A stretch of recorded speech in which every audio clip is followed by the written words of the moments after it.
In a world where action movies are made, not all action movies are created equal.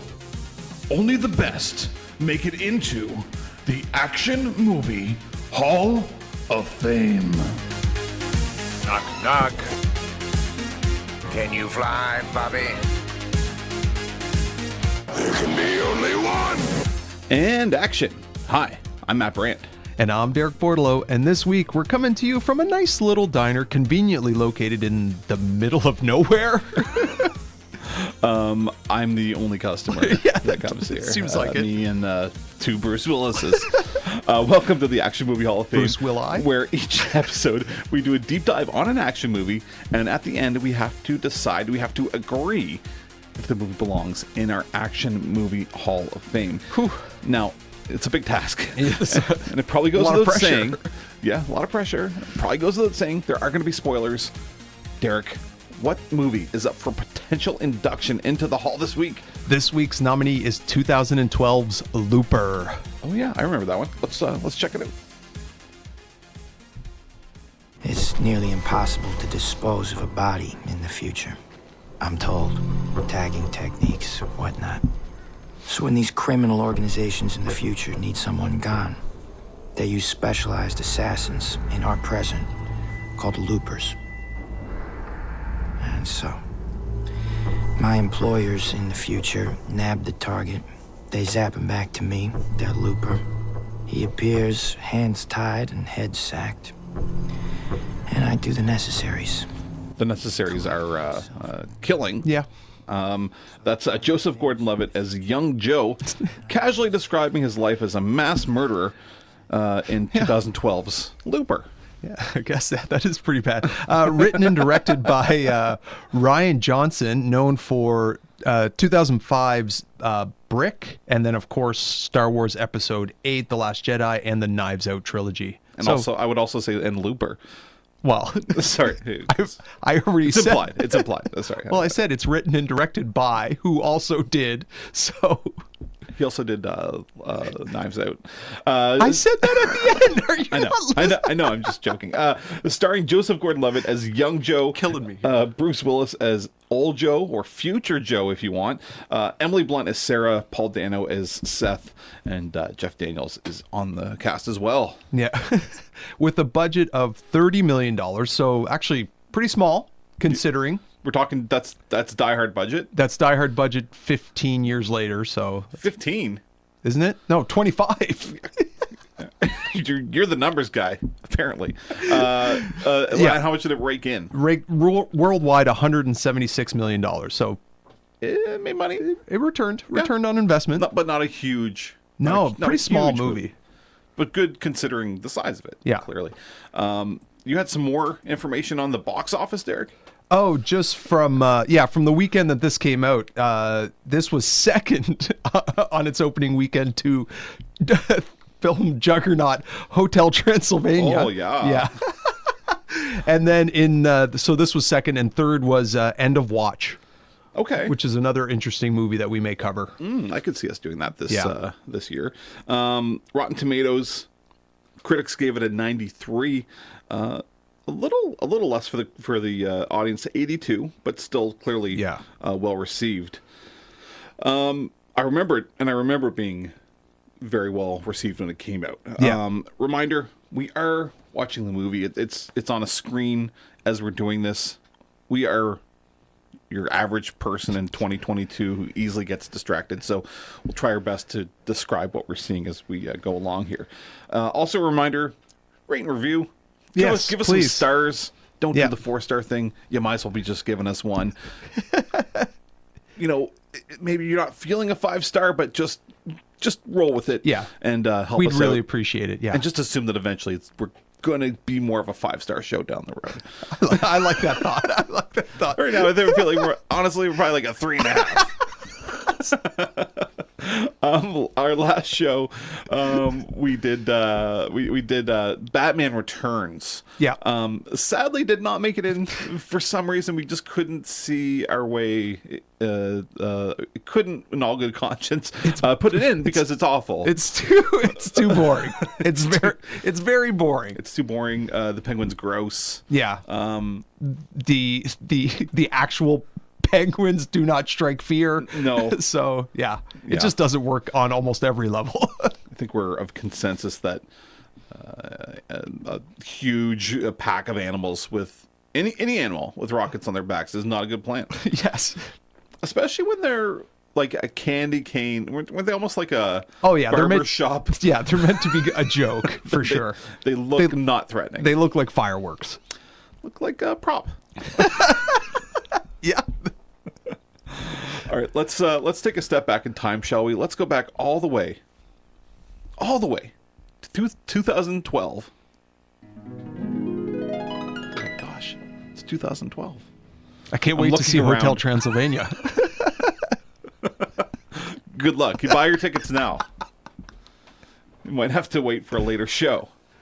2012. What are your memories of Looper, the movie we are talking about? Not Hotel Transylvania, unfortunately. Yeah. I did not see it in the theater, but I remember very specifically one of my brothers calling me and just asking me if I had seen it, and if I hadn't, you have to check it out. It's really good. So I did so, and it's funny because we talked about it a little bit before the show. I remember really enjoying this movie. Yes. I watched it in 2012, but I never watched it again. Like, it never really... I don't know. It just never... I feel like it's been on Netflix for a while because I watched it on Netflix. Did you watch it on Netflix, I assume? I did watch it on Netflix. So I think it's been out there for a while. It just... I don't know. I really liked it, but I never thought to actually just sit down and watch it again, and I don't know why. Well, I have a theory about that. And I'd love to hear it. well, and it could play into ultimately how this movie gets rated. Based on what I'm going to say is rewatchability, but what I'll say is also back in time. I'm also in 2012, and saw this movie in the theater. I think a lot to do with it was so well reviewed and kind of the idea behind it. Really liked it. I remember really liking it. I remember being slightly confused with the future past stuff in the moment. Right. Rewatching it here. It was like crystal clear. Yeah, I agree. Yeah. Maybe having that first viewing helped. I think, and I know I mentioned at the beginning of this that we do spoilers, but I'm going to do a huge spoiler right now. So if you haven't seen the movie and plan to see it, this is the time to get out. I mean, the big thing about this movie that I remember, amongst everything else, but what really stuck with me was how it ends. And how young Joe shoots himself, and that is the conclusion, and that's also kind of like the twist of the whole movie. Might as well just say it out loud right now. Yeah. So for me, what I think kept me from it was, it's one of those movies where it builds to, in a way. I mean, there's a lot happening. One single moment. Totally. It literally builds to one single moment. It's almost so it kind of has that like Sixth Sense thing to it where you know what the twist is, you know what the thing is, you know what the big kind of like the reveal, the moment, right? Yeah, exactly. The prestige. Yeah, sure. Isn't that right? No, it is. And so that's just my theory. It's like, okay, I enjoy the movie, but I already feel like I know what. It's like watching a horror movie when you know who the killer is. Yes. You know what I mean? It felt... And I would say... because that ending is such a big part of it. And I would say this movie... I agree with all of that. And I would like to add, though, this movie suffers from one additional thing. In all of those other types of movies, like Sixth Sense or horror movies, there's typically hints that you could have picked up if you watched it closely the first time. Right. You'd be like, okay, that was weird. And then when you re-watch it, you notice those moments. This doesn't have anything like that. We know everything that's unfolding. Right. Like the twist at the end is not the same as in those other examples. Okay. Do you know what I mean? Like it literally hinges on that one moment where he shoots himself Yeah. to stop the loop. Yes. But there's no other hints about how to do. I don't know. I'm like in The Sixth Sense. Watching that, Bruce Willis is talking to himself, and when you rewatch it, knowing that, you're like, oh, I see that. Yeah. Do you know what I mean? This movie doesn't have any moments like that. But it is also, but I would argue, it is also kind of like a mystery. Like, how is this going to resolve itself? Like, up until the end, we still don't really know. Yeah, I mean... And to me, all I'm saying is, like, once you know what the answer is... Yeah. Do you know what I mean? Maybe that's a better way of describing it. I actually wrote, I remember thinking, watching this, that what Emily Blunt's character was, Sarah, was the Rainmaker. I was like, I bet you he ends up killing his kid, and she's they think it's the kid. Right. But it ends up being the mom because, like, I remember thinking that watching that the first time, you know, but then, like you said, like that twist, once it happens, it's done. Yeah. So it loses its tension because this movie has a lot of tension. Totally. And we'll get into that in a minute. But first, we're going to talk about the plot. And by we're going to talk about the plot, I mean Derek is going to do his best. I don't know why he's been tasked with this every week. You're saddled with this. Derek, your best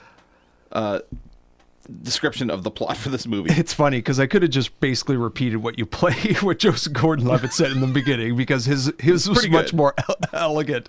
Because here's mine.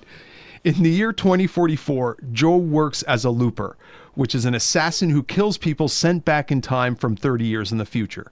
A looper eventually has to close their own loop when they themselves are sent back to be killed. When Joe comes face to face with his 30-year-older self and the closing of his own loop, he hesitates and sets in motion a series of events that may change his future and past. Okay. I'll give you that. It's more of a single bell. It's more of the back of a novel summary, but I like when a series of motions are set into events. A series of events are set into emotion. What did you say? It's always good when it happens, though. yes, Really, I mean, it sets in motion a series of events. You know, if you don't have that happen, then you don't have much of a movie. You don't. It's You know, nice events. It's nice when events happen. Yeah, especially when they're not boring. Yeah. Or just happen in the same town square with the same machine guns every week. Batman Returns. Shout out. Yeah.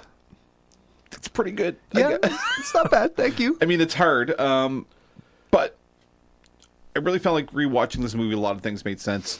As an example, when Joe is like, when old Joe or future Joe is hunting down the children, which is crazy. It's so dark.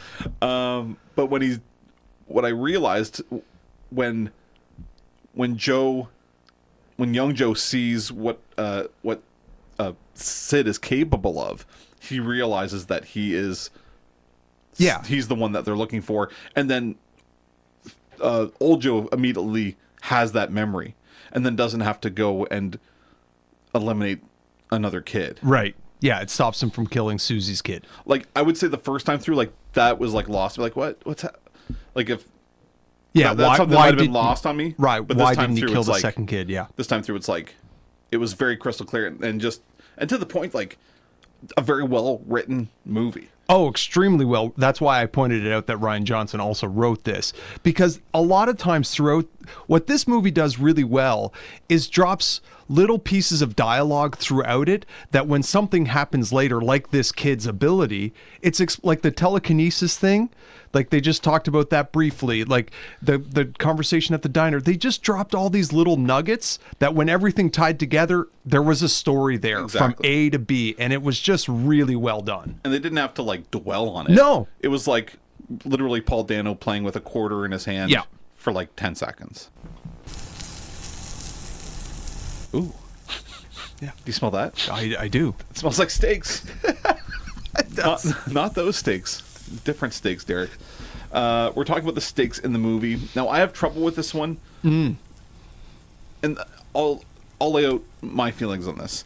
I think the stakes are not so clear, as in it's not like super obvious, like what am I cheering for here?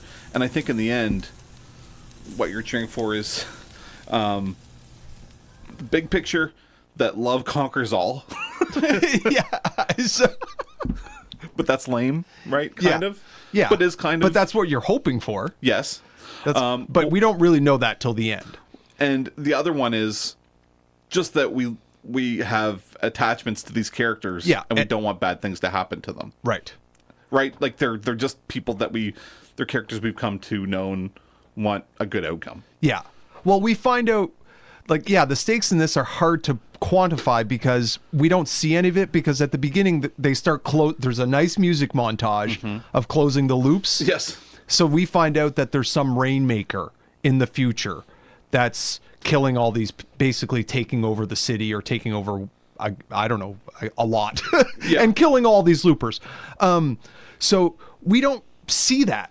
Like, Exactly. that's just We're told to us. Exactly. And then, and then when obviously the stakes get raised a little bit, because like you said, I don't really want either Bruce Willis to die. No. Old or young Joe. No. And then you throw in the farmhouse, like, and the relationships there. Yeah, it's not like a big, the whole world's going to end kind of thing. It's Exactly. it's just the characters that we care about, and we don't want them to die. Which and it makes a lot of sense, because the whole movie, I mean, this movie, there's a few, like, I'll say action-y things that happen through the first hour and 20 minutes, but not a ton of stuff. No. It's a lot of really great story, a lot of good story building, a lot of character development, and it's a sci-fi, like a fun sci-fi story. Like, Yeah. like almost like a noir. Like, where is this going exactly? And then it gets ratcheted up Yeah. quite a bit at the end. But I just to put a point on that though, I'd say there isn't a whole lot, but I feel like the action is very well paced and it's peppered in at the right moments, that it never feels slow. In my opinion. I agree. I forgot to set up the thing here. Okay. So it starts with, Just grabbing your attention. totally. Here's 2044. Young Joe's learning French on tape. He's just waiting in a cornfield with a shotgun and a tarp on the ground. And then a person appears out of nowhere on the tarp, like just appears. Yeah. And then he just shoots them Yeah. with like a shotgun. Like it's just a brutal shotgun blast. What do you think of the blunderbuss? Like, they obviously deliberately used this weapon instead of a regular shotgun because they have them. We see Sarah with one later on. What'd you think of it? I mean, is it just supposed to be idiot proof? Is that basically the I idea? think so. Yeah. Yeah. I actually liked it. I thought it was silly enough, but like kind of, I don't know, just funny. Totally. Like, just a weird choice, and I liked it. That's kind of it, I guess. It's also just like you said, it sets up perfectly what we're about to see. And then, as we heard in our beginning, like, there's Joseph Gordon-Levitt then immediately describes what his job is. Yeah. So, I mean, it takes a pretty huge idea. I mean, the whole movie is basically this idea of the loop and the looper and how that works. Yeah. And if you don't understand that, this would be a very confusing movie. But it shows you it, and then he tells you it, and really concisely. And it just makes a lot of sense right away. It's like, okay. Well, it like just sets it up really well. It does set it up really well, but like, if I wanted to nitpick here, first of all, he says, like, people, like, I'm disposing of people who actually never existed, unless only if they're under 30, because if they're born, do you know what I mean? Yeah. Because he'd be killing if they were younger than 30, he'd be killing them before they were born, right? Because Yes. when they go back, but if they're like 31, they were already born, Right. so that person is still existing. Do you know what I mean? Still, like, good luck finding them. No, I know. I agree. I'm just saying that's a little thing. They did point it out, but he goes, it's a little short-sighted. And I'm like, how old do you think he is in this movie? Like, how old do you think young Joe is? Ooh. Good question. Like, I'm thinking, like 30, 32? I was thinking mid-30s. Right. So, yeah, he's basically agreeing to his life ending in the mid-60s, right? Or like 62, which is kind of crazy. It is very short-sighted. Okay, Derek. Joe is waiting for future Joe. Something's not right. He's not there yet. You know something's up here, right? I mean, obviously we know when we're seeing this. Yeah. And then he shows up without a hood on. and then he looks into his own eyes. That's got to be weird. That would be so weird. Do you think you could shoot yourself? Let's just cut right to it, Derek. Do you think you could shoot old you, future Derek? I don't think so. I don't think so. All those gold bars? I don't think so. It's kind of dark. I don't know. Well, I just don't think I could kill anybody, to be honest, but I don't. Blunderbuss makes it easy. Yeah. Do you think you could do it? You see all that? Yes. You see all that gold? I don't know. I mean, he does try. I mean, I thought like he couldn't do it, and then he did try. Right? Like he shot him right in the back. He shot him, and it looked like it should have killed him. So, just the way this unfolds, the way it just starts, it's like it just really ratchets up what's going on in this movie. Yeah.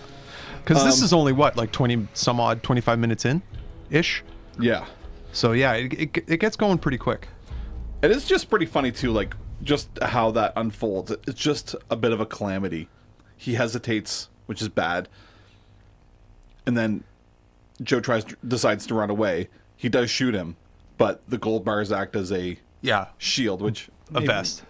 I don't know if that would have worked, but you know, for the sake of the movie, and then he just throws the gold bar at his head, and that would hurt so much. Yeah, old Joe takes out young Joe in like no time, and then he's gone, and then it's on. Like it feels like a chase. Like it's, you know what I mean? It's that part of it. It's, you know, almost like what's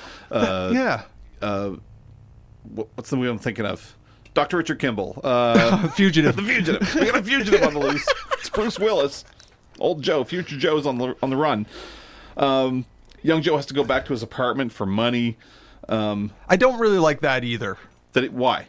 Well, I just feel he knows that this could. I just feel like he's a smart character, and he would have had a stash somewhere else outside of his house that nobody knew about. Do you know what I mean? Like, he knew at some point in time he was going to have to go on the run. I think that's why he was stashing the silver anyway. So, again, nitpicking about the character. That's all. Great scene, though. This young blue guy. So Joe has just knocked him into his own safe, and then with a trapdoor, and he like crushes the dude's hand, and he jumps on top of it. Yeah. Oh, he's shooting at him. It's tense. It gets his ear shot. Yeah. Oh right, yeah. Okay. I missed that. I was wondering why Bruce Willis had that weird ear. Yeah. This fall is great. Like all this camera work and that's part of just what makes me keep wanting to watch this. So cool. Yeah. The way, I mean, yeah. There's just, this is a filmmaker. Like sometimes we get action movies and it's an action movie director. No, that's not meant to be derogatory, but right. It's just a style. Rian Johnson's more of like an art school director in a lot of ways, you know, so there's more kind of artsy tendencies, like camera movements and whatnot. Extended shots, which are great. There's quite a few extended cuts in this, and it's really good stuff. A lot of clocks too. Lots of clocks. Gotta know what time it is. Gotta know what time it is in the future or past. All right, listen. I know this is a hard situation for you, but we both know how this has to go down. I can't let you walk away from this diner alive. This is my life now. I earned it. You had yours already. So why don't you do what old men do and die? Get the fuck out of my way. Why don't you just take your little gun out between your legs and do it? All right. That's Joe and... Well, they're both Joe. Joe. It's Joe and Joe. Joe and Joe. Meeting at the diner in 2012's. Looper. What's happening? I don't know. I'm in a loop. I'm in my own loop. So they're just having like just this amazing conversation. You know, they're kind of getting into the time thing, but not super letting it bog the conversation down. Yeah. Where old Joe is talking about, you know, you're going to meet a woman, she's going to save your life. Yeah. You know, that's kind of the path that he carved out. Whether or not that happens to young Joe, who knows? But they're just, you see their different sides of where they're coming from. Like old Joe is trying to find a way to maybe somehow get back to his wife if he can undo things that are going to happen in the future.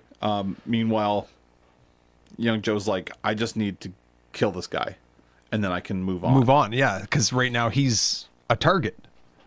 Any thoughts as to why he is not just shooting him right away? Like, why is he hearing him? For the very reason you told me. You asked me the question, though, could you do it? I think it's not easy. Yeah. I think it's a lot easier. Like, eventually this scene turns into an action sequence, and he just starts shooting at him, which is actually kind of funny because the guys hunting both Joes are shooting at the one Joe. Yeah. But in the heat of the moment, it's a little bit easier for him to try and kill him.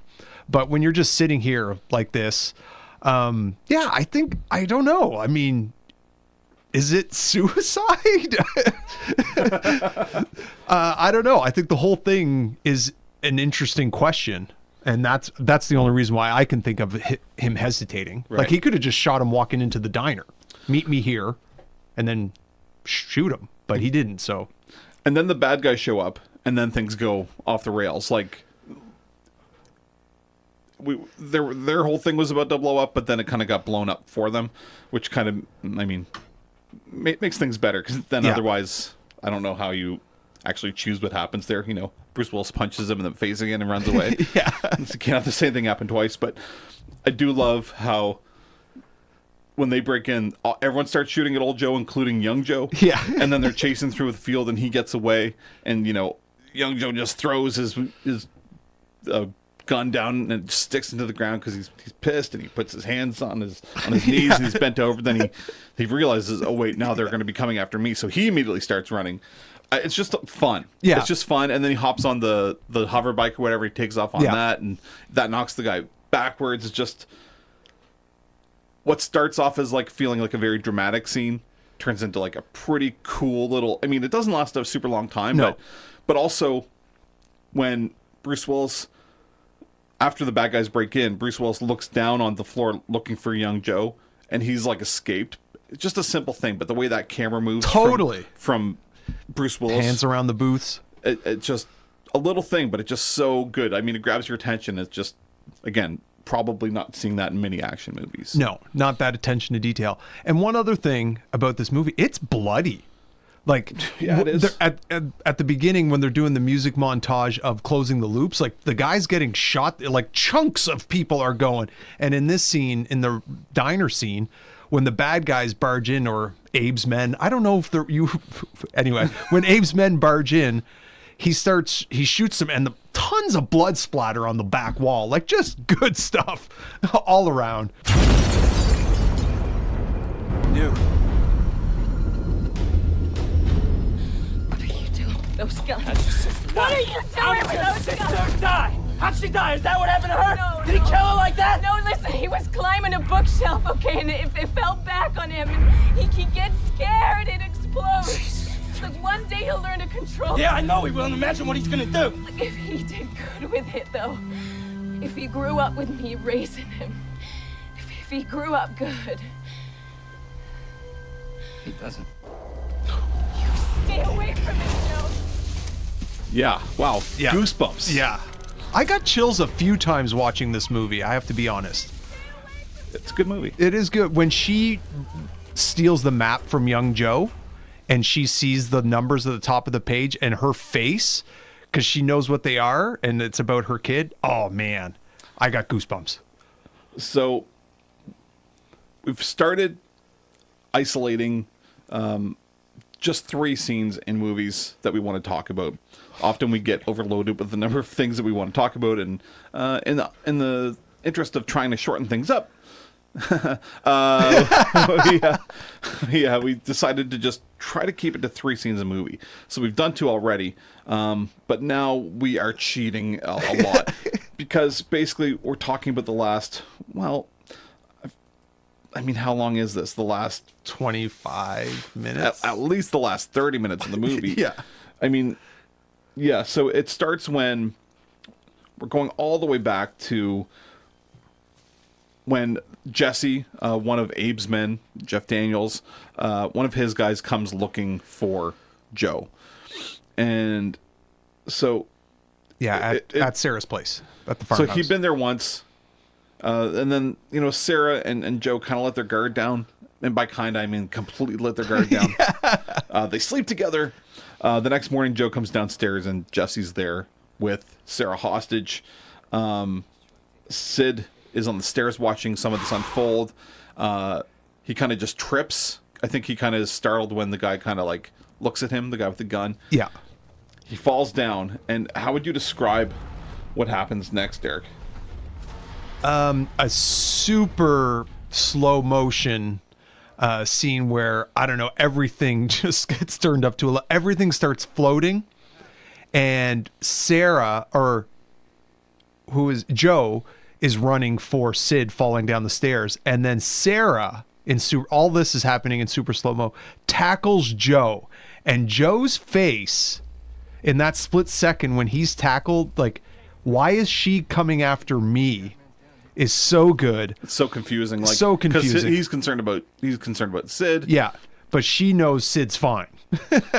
And when he lifts Jesse up, when Jesse starts hovering, and then the blood just starts pouring out, you're like, oh my God. I wasn't sure what to expect because it's like, okay, he's just lifting him up like he's lifting the furniture. Right. That's not so bad. But then he starts bleeding from his skin. Yeah. Everywhere. Oh, a man. lot. Rough way to go. Yeah, yeah. Probably really painful. I'm just guessing. I would think if your skin's leaking blood, it might be. Mentioned earlier that also in that scene, I like that old Joe gets the memory from that. So right. Then he doesn't have to kill another kid. innocent child. Yeah, when he shot the other kid. Woo! Oh man. You don't see that every day. No, you don't. Like this is like the Hitler paradox, right? If you could go back in time, could you kill a baby? I really don't think I could, man. No, I don't think I could kill a baby. Derek. Crazy. No, I know, but I mean, I'm just, in this movie, it's hard. So, that's a big, but listen, that's a big scene. Like when we see what Sid is kind of capable of, right. It's a big deal. Especially when we see he can just kind of, I don't know, make people explode out of will. Yeah. If he gets angry enough.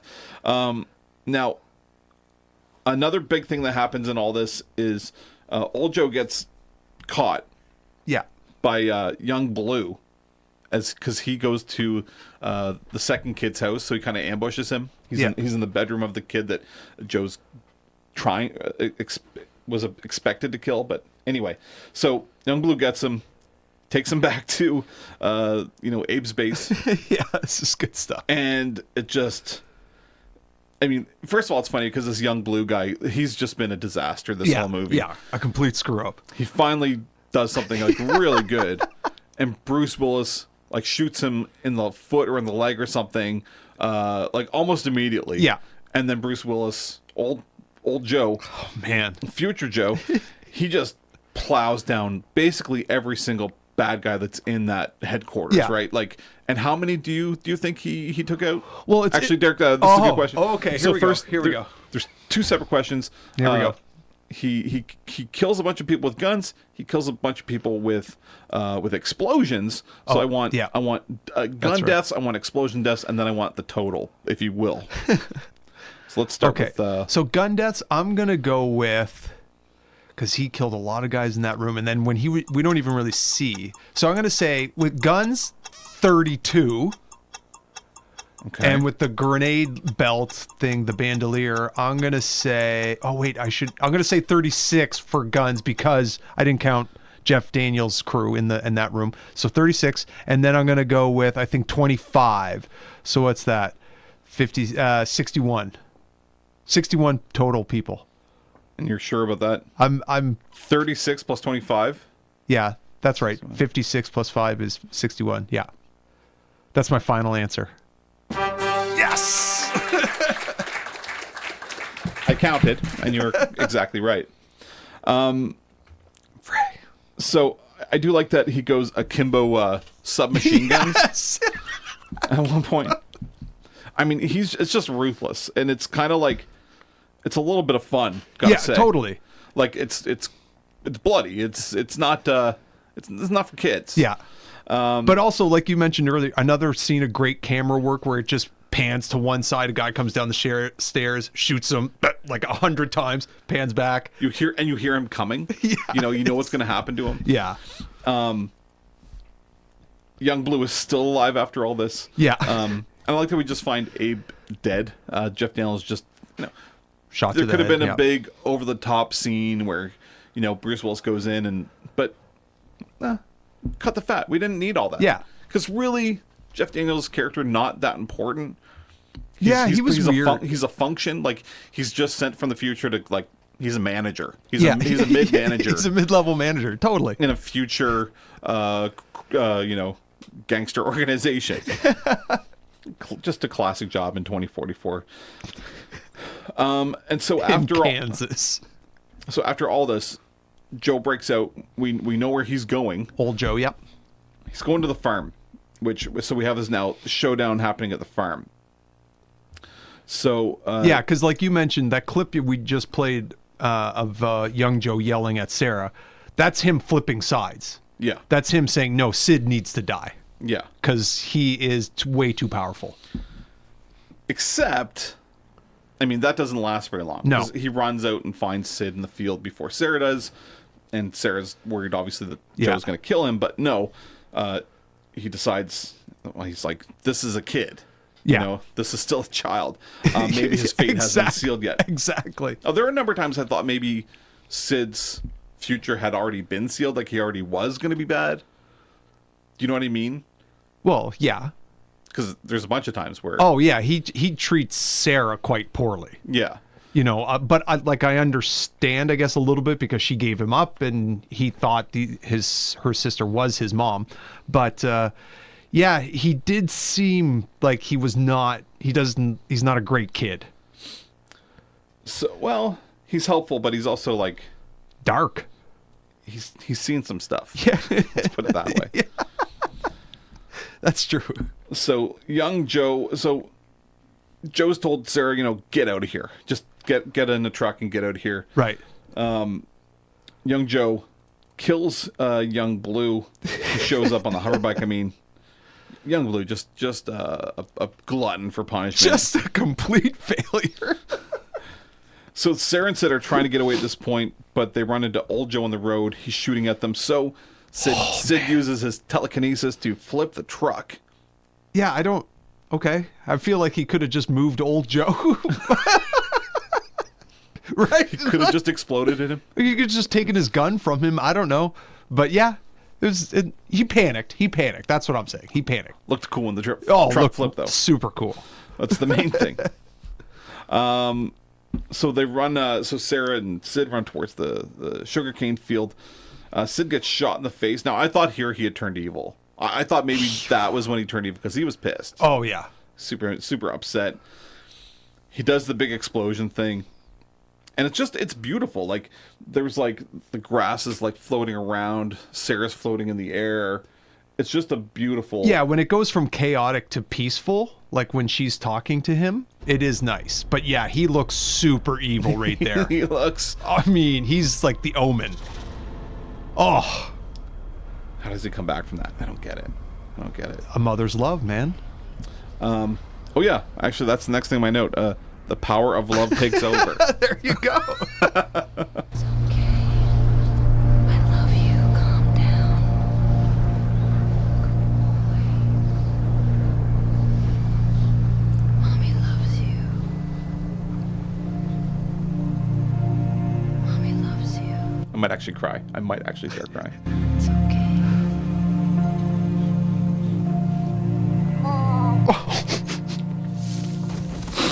Woo! A little dusty. So we're obviously like You're right. This We're isn't obviously, like- rewatchable at all. we're obviously dads with young kids just being totally emotionally overloaded right now. But listen, it's also prevalent because he calls her Sarah through the whole movie. Yeah. And doesn't believe that No. she's actually his mom. And whether or not he actually knows it, he sees her as... Like, whether or not he actually knows that's his biological mother or not, almost doesn't matter. No. Because now he's just accepting that that's his mom no matter what. Exactly. Because they had a nice moment earlier after he yelled at her before. So, yeah, they have a nice arc. And this part is so tense. When old Joe's got the gun pointed at Sarah, telling her to move. And then young Joe sees one of the futures. Oh, man. I saw a mom who would die for her son. A man who would kill for his wife. A boy angry and alone.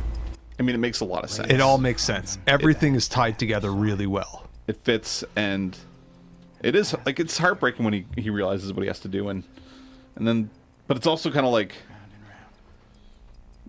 the only outcome, right? Like, we know, I mean, Joe's a bad guy. Joe's not a good guy. Yeah. Like as much as he's trying to do the right thing at the end here, I mean, well, ultimately he does do the right thing at the end, but you know what I mean? Like, he is not a good person. He's killed a lot of people in his life. Like the Chinese music montage, he's killed a lot of people. Yeah. And I'm sure all of them weren't terrible. Do you know what I mean? So there may have been some collateral damage in there. Yeah, exactly. So it does leave Sarah and Sid with a bunch of gold. I mean, it's a nice little. They exactly. Got a little nest egg. Yeah, they got their place on the farm. I have to admit, like after seeing that, now like just seeing that scene where how much power he has, it does make me a little bit more, almost I guess, nervous for what future Sid did do. Right, like what has he done? True. That like in 1974 or 2074 in that timeline, it must have been horrific. Because they do say that he took over like what 5 crime organizations in like a week or in something. 6 months, I think it was something like that. I might have shortened the time there, but anyway, but still, yeah, impressive. But yeah, I'm guessing he exploded most of them. A lot of blood bags just being popped all over the place, right? Like disgusting. Yeah, I will say this. I mean, something didn't really come up. Where are the local authorities when all this is happening? Well, no, it's a really good point because when are there local authorities? I don't think so, because at one point he did say Abe's running the city. Any other city that would have been important, I guess. Something he said something like. But isn't that what you say about any crime boss? Right, they're running the city. Yeah, well, doesn't mean there's exactly. no police. But when they were looking for the Joes, they had like helicopters and all this stuff. And I actually wrote in my notes, I was like, is it the police or is this just Abe's men? I think he just has an army essentially in the city. Interesting. I guess we'll never know. No, I guess not. Stay tuned for the Ryan Johnson interview next week. Where we'll ask him. Yeah, okay, we're not going to have him on. Yeah, nice. Well, good thought. I gotta say, since we're at the end, since we just talked about Joe's death, I think it's a good time to bring up a potential Boromir moment. Forgive me. I have failed you all. No, Boromir. You fought bravely. So, obviously, well, our Boromir Memorial Award, we should say. We remember Boromir from Lord of the Rings. Kind of a jerk. Started out as a jerk.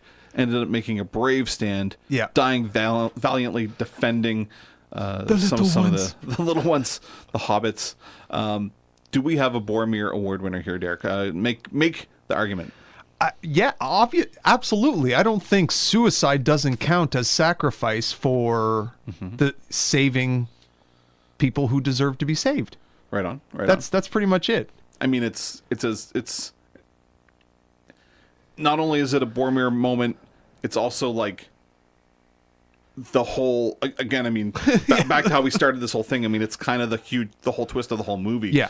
So for that to be the thing, however, you know, he's not really, it's not the classic Boromir moment, I will say. No, it's not. He's not fighting anyone off with swords. Right. He doesn't have multiple arrows stuck in his chest. No. Can we really call this a Boromir moment if he's not like kind of like fighting till the death? Like if he didn't have a chance at all. Isn't it better? Isn't it? I would doesn't it agree. lose a little bit of something? It definitely loses a little bit of something. Like I agree, the fighting helps, but it's still a Boromir moment. I mean, it's still a sacrifice for the greater good. You know, I'll say, I guess I don't know. Reluctantly, I'll put it in. Reluctant. Interesting. Wow. Okay. I really like when someone's got an arrow sticking out of them. Oh, well, if yeah. you're trying to win the Boromir, or a bullet in them. Yeah. Does he have any bullets in him? He might. He's definitely scraped. He's got some scratches. He's got some cuts on his arm. Yeah, he's got self-inflicted. He's got a laceration or two and a contusion. 5, 4, 3, 2, 1. Our top 5 list, Derek. Hit it off for us. Okay. Okay. Number 5. Number 5. When old Joe shows up at the end there after he escapes, his shirt was white and it is just pure red, soaked with blood, and it's not his. It's a bit of a little bit of a Die Hard callback. I totally, yeah. Your number 4. Number 4, Jeff Daniels' characters called a tie a choker and a cravat. He said instead of cravat. I'm going to ask you, do you think ties will ever go out of fashion? I hope so. Oh, I kind of like ties. You know, Okay. just something that, not necessary, but you just kind of like doing. It's like shoelaces. Like eventually I feel like shoelaces will not be needed. Yeah, like, but shoelaces perform a function. Ties don't. yeah, but they're also kind of like antiquated in a way. Yeah, I agree with that. They don't look bad. They're tight. I don't like it. You're number 3. Number 3. We didn't really talk about it, but I felt like this. I know it did have a set time period in the future. 2044 is when the movie took place, but it didn't feel like I liked the way that the movie felt. Like the future seemed like not. I don't want to say realistic per se, but it didn't seem so absurd. It did seem realistic, I guess, is the best way I could describe it. Like the cars had all these solar panels on them, but they were still normal cars. Wasn't sure where to put that fanfare exactly. But no, it's true, and it's something I'm glad you touched on, because I thought the same thing. Just it's kind of like that RoboCop level of the future. It's like it feels lived in. It feels like a lot of it is still based in our world, but there's been some minor improvements to make our lives a little bit better, but nothing like over the top. It's like not everything's hovering. It's like it's still based in reality. Yeah, even buying those was almost considered stupid. You bought a hover bike, Anyway, I just thought it was good world building. Sorry. Totally. Yeah. It felt lived in. Yes. Felt good. You're number 2. Number 2. Okay. In the diner scene when the bad guys, Abe's men, arrive and old Joe has to break out, he shoots out one window. And then when the camera goes to the outside, he jumps through the window he didn't shoot, which is just great stuff. Not completely, like just halfway through. Why did he do that? Just shoot out both windows. That's just a great observation. Because they clearly took the time to show that he was shooting out the window. Clearly planned to jump out of it. Clearly didn't jump out that one. Exactly. Okay, great. Derek, your number one thing. I loved when old Seth started losing his body parts. Oh, great. Yeah.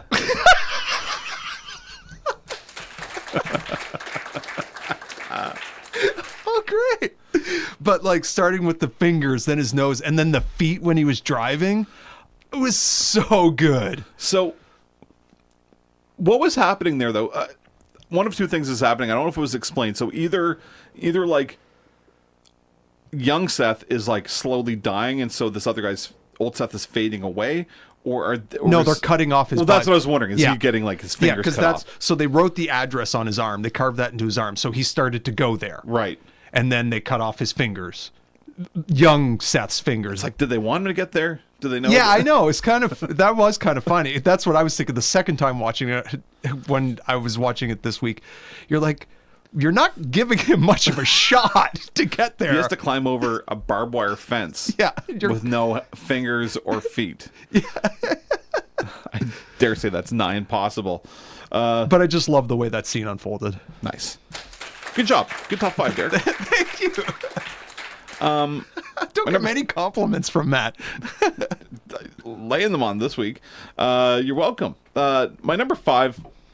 So Paul Dano, Seth. Yeah. He goes to Joe's apartment because he couldn't kill his own loop. He couldn't kill his old self. Yeah.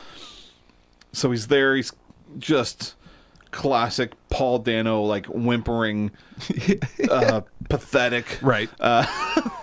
He does it well. And so he's there. Someone comes looking for him at Joe's apartment, as maybe they could have guessed. Maybe he should have guessed. And he makes a sound that you shouldn't be making if you're trying to be quiet when someone knocks on the door. Like when someone knocks on the door, Yeah. you're supposed to be like, not make any sound. Let's see how Paul Dano handled this. Buddy, where am I gonna go? You hop a freight train, you beat it the hell out of time.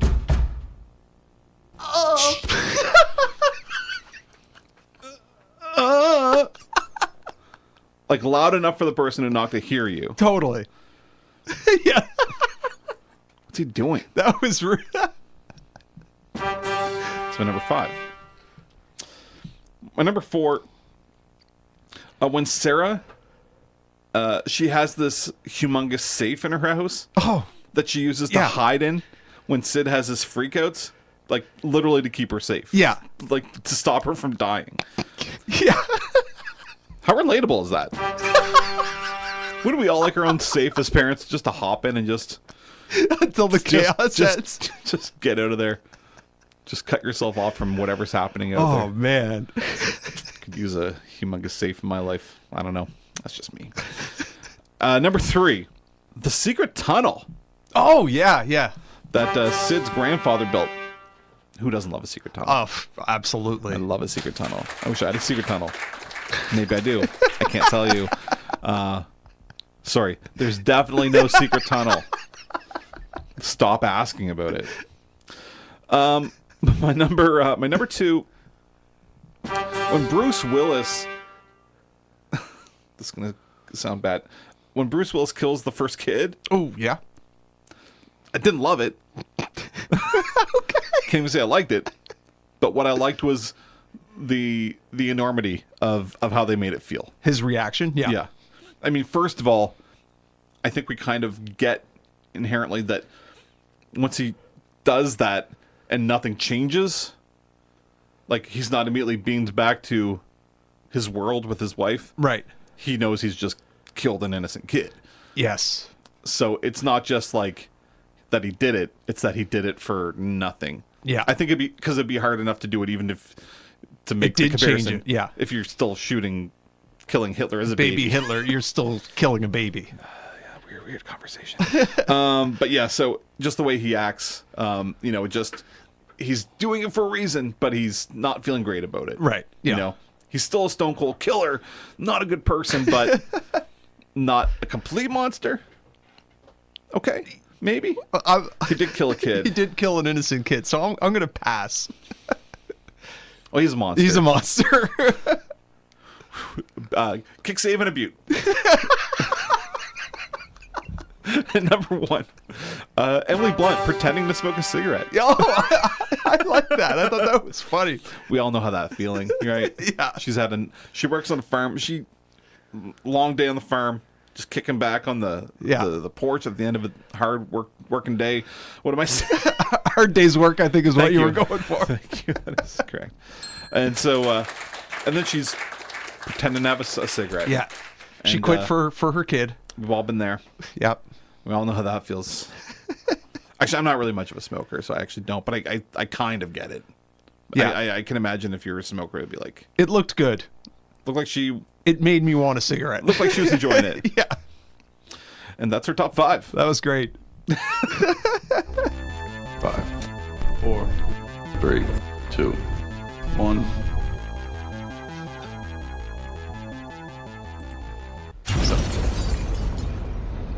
Got to carve out some time here to talk about makeup. Yes. Joseph Gordon-Levitt. I mean, among everything else that's happening that we talked about, the one thing that I kind of maybe unfortunately thought about a lot was how Joseph Gordon-Levitt looked and how he acted. Because he was going for young Bruce Willis, obviously. Yes. Like, he's got some sort of mild prosthetics to make him look like a young Bruce Willis might have looked. What did you think of how he looked? What did you think of how he was acting? Okay. Two different questions, perhaps. I thought his acting, like we're watching the scene where he's meeting Abe here. I thought he did really good work with his eyes because Bruce Willis squints a lot. Yeah. And like talking kind of out of the side of his mouth a little bit. Yeah. I thought he did a good job with that, but for some reason it still looks like somebody trying to be Bruce Willis. Yes. It doesn't look, it's not seamless. It's right. And the nose, I will say this, when they were in the booth together in the diner and it was a perfect profile of both of them, the nose was perfect. Yes. It was identical. But every other time, I just see Joseph Gordon-Levitt with a weird nose, right? Trying to be Bruce Willis. Yeah. I think, I don't love it. Yeah, I agree. I think Joseph Gordon-Levitt's a good actor. I just don't think he pulled this off. I think he is a good actor, and I feel like he's trying to let everyone know it here. Because it's not that he does a bad job, but it's almost becomes like a self-parody in a way or something. It becomes too much. It's like, I mean, it's not like Saturday Night Live level of parody, of imitating somebody, but it just feels a little heavy-handed. Yeah. But listen, not enough to like make this like to ruin this movie. No. I just did find myself thinking about it maybe more than I would have liked. I found myself just kept trying to defend him. I'm like, oh, okay, look, he looks, he's doing a good job here. Oh, okay, I like this part, but the fact that I kept thinking that kind of pulls you out of it, which otherwise is a very intense movie. But again, to your point, not enough to ruin it. Like, what is the difference here if they just have him not with the makeup and just being himself? Could we see him, or is it just casting differently? Are you supposed to cast two people who look more alike so you avoid this? Because that's possible. I mean, that happens all the time, that you cast a young person, an old person who looks similar. Yeah, they do that all the time. But I blame Ryan Johnson here. He's putting our man. I mean, he's JGL in a tough spot. He does put him in a tough spot. I want you to be young Bruce Willis. No, more young Bruce Willis. Here, we'll get you a nose prosthetic if that helps. So, I mean, it just feels a bit like a caricature because he's got the mannerisms, but something is just off about it. Absolutely.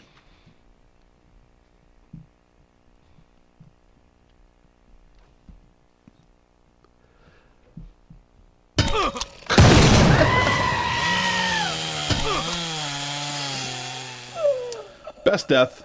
Some pretty good ones. Lots of deaths in here. I mean, I like the 12th random person that was shot with the blunderbuss with a bag over their head. Yeah. That was my favorite death. Those are good. Did you have, I mean, let's go through them all. Not through them all. There's a ton. Ones that jump out to me. Old Seth. Just kind of like for sure. melting down. Disappear. Very like Back to the Future. I mean, Jesse turning into like floating blood. Yes. Was kind of looked painful. So good. Young Joe shooting himself. Yeah. Old Joe simply dissolving before our very eyes. Did you have a favorite death? I'm going with Jesse exploding. Okay. Blood bag. Fair enough. Just because pure shock. Just complete shock of what happened. And it was great. A little gross. Super gross. But it looked really good. And like kind of horrifying, like, oh yeah. Oh, he can do that? Yeah. That kid can do that? It's gross. Yeah. It's gross. Now, I might have picked that too, but to go to Zag, I'll go with Young Joe. It is shocking. Yeah. Although turns the thing on himself. Watching old Seth die here, I forgot to mention where his face gets burnt, like he gets the scars of the burn as he's driving the car. Like they are really torturing young Seth. It's awful. It's pretty bad.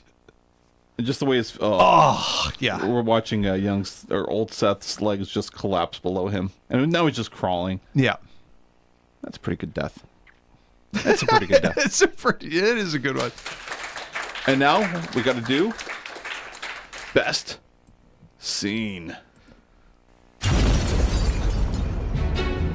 that all you got, huh? Is that all you got? Is that all you got? Is that all you got? Is that all you got? Is that all you got? Is that all you got? Is that all you got? Is that all you got? Ugh. Best scene. Worth noting that something that's kind of become a running theme lately is, especially if you want to make it into the Hall of Fame, is do you have a scene that stands out? Do you have something that is memorable? Do you have something that is different and just really well done, I guess? Yeah. Something that you can kind of hang your hat on, as I Yeah. like to say. Derek, what is your favorite scene? What is the best scene in this movie? I'm going with Sid falling down the stairs and the chaos that ensues, basically. Because that is completely unexpected and amazing. And just a phenomenal scene all around. Like the super slow-mo, Sarah tackling Joe, Jesse exploding, even just Sid falling down the stairs. I'm scared for Sid. Joe's reaction to what's happening, yeah. Everything is just really great in that scene. That's a great choice. Don't say it's wrong.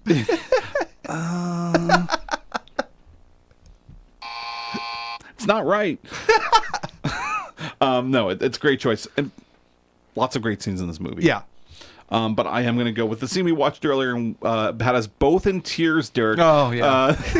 That's fair. It's a scene where Sarah pleads with Sid to stop, and he says, you know, you're my mom and I love you. And also just it looks great. Yeah. It's not just it's two things. It's the emotional kind of apex of the movie. And also, it just looks, the slow-mo, they're floating around the little pieces of grass. Yeah. Kind of swirling around it. It just looks really, really good. So that is the correct answer. Derek, now it's time.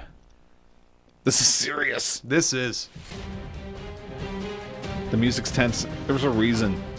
We have to decide if 2012's Looper, by all standards, a strange entrance as an action movie, does it deserve to be in our Action Movie Hall of Fame? Derek, your thoughts?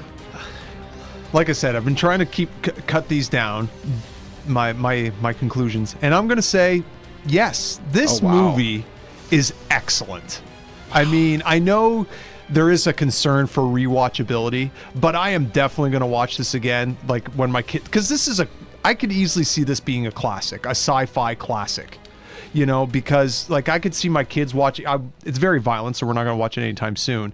But I'll make them watch this movie. Like this is a movie you should see, and because of that, it belongs in the Action Movie Hall of Fame.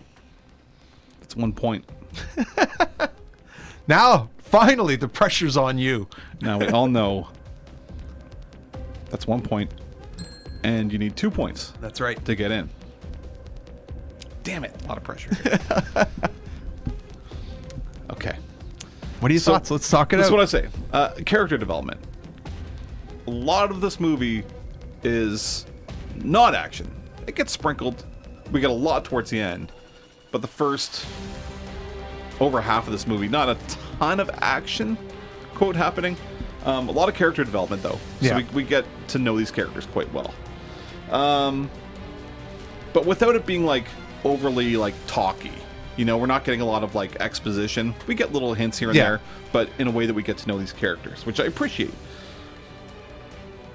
This movie essentially does become a question of nature versus nurture in a lot of ways. I suppose, yes. And the power of love, which on its face feels a little lame. You say the power of love, but it's the difference between growing up with a mom and in a home and growing up as a hobo, essentially riding the rails, right? Like those are two very different. Okay, but Sid's gonna be fine, right? Like he's gonna have no problem looking after himself. He can get whatever he wants. Yes, that's true. Yeah.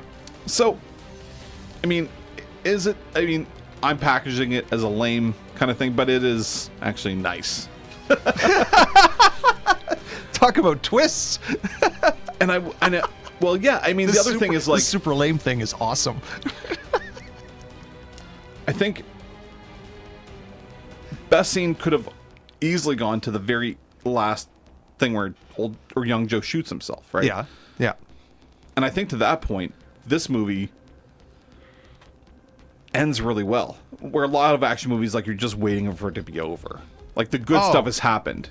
Right? Sure, yeah. And so, we talked about Dark Knight Rises a couple weeks ago. The best scene is the first scene of the movie, which Yeah. doesn't do it a lot of favors. You could make the argument that the last scene of this movie is the best, which... Yeah.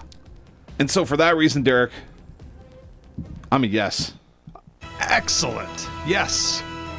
Looper. This movie deserves it. It's really, really, really good. Yeah. It's excellent. And I think our job here on the Action Movie Hall of Fame is to champion movies that maybe we need to make sure people haven't forgotten about. Yeah. Because to your point, I haven't watched Looper in a number of years since it came out. It's been like 10 years since I've seen this movie. And it's excellent. Yeah. And we cannot let this slip into just another action movie of days gone by. This is an excellent movie. Deserves to be in our Hall of Fame. Is in our Hall of Fame. Congratulations, Looper. I'm really happy. This movie deserves it. And I wouldn't have thought going into it. I mean, I knew it was a good movie, but I don't know if I knew that, oh yeah, this is definitely going to go in. Totally. But yeah. then rewatching it's like, again, this movie is excellent. It's slow at the start in a way that I appreciate, though, because it's building the story. Never boring. Never boring. Never boring. So Interesting. Yeah. Character development. Cool little action throw-ins, and then a lot happening at the end, which is just worth the wait. Totally. Well said. Okay, Derek. I'm glad we have so. Ryan Johnson, congratulations. Yeah. Bruce Willis. Maybe the last decent movie he did. Yeah, I was thinking about that because my wife put on one of those crazy ones on Netflix last night. Yeah. Oh dear God, we only made it about 5 minutes, so this may very well be one of his last really good ones. Emily Blunt, thank you for bringing the emotional center to the movie. Without her, this movie isn't nearly as good. Yes. Like bringing her in, bringing Sid in makes it change where the movie was going. We didn't even know where it was going, and it was all for the better. Yes. So thank you for your contributions. Thank you for showing us how to smoke a fake cigarette. I loved it. Okay, that's it for the thank yous and the congratulations. Yeah, exactly. Now we got to get out of here. That's a wrap on this week's episode of the Action Movie Hall of Fame. Visit us on Twitter at ActionMovieHOF or at ActionMovieHallOfFame.com. And like we said at the top, don't forget to rate and review and tell your friends about how bad Batman Returns is. Exactly. It's awful. We'll make sure the start of your week is always action-packed with a new episode out every Monday. Okay, Derek, so what should everyone watch to prepare for next week's episode? Everyone should get ready because next week we're reviewing 1992's Universal Soldier. Oh no, is that what we're doing? Oh my gosh. Okay. Dolph Lundgren, Van Damme, baby. Let's go. All right, that's your homework. Until next time, keep fit and have fun. Thank you. Happy trails, Hans. Anara. Court's adjourned. Get off my plane. Hasta la vista, baby.